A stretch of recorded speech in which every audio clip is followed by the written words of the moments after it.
Good morning everyone. অনেক দিন ধরেই প্ল্যান করছিলাম একটা নতুন ফোন নেওয়ার কথা, বাট টুডে সাডেনলি আমার পুরনো ফোনটা একদমই কাজ করা বন্ধ করে দিল। So I thought maybe today is the day.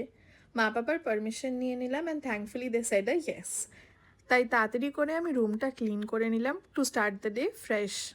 দেন আমি স্টার্ট করলাম মাল্টিপল স্টোরসে কল করা টু চেক আমার প্রেফারেবল ফোনটা আছে কি না। কিন্তু এক এক করে সবাই আমায় বলে দিল, সরি ম্যাম, এই ফোনটা এখন অ্যাভেলেবল নেই, সেল চলছে বলে। বাট ফাইনালি আমাকে একটা স্টোর বলল কি ম্যাম লাস্ট পিসটা আছে, তাই আপনি অ্যাজ সুন অ্যাজ পসিবল চলে আসুন। অ্যান্ড আমার মা সাজেস্ট করলো আমাদের তখনই বেরোনো উচিত।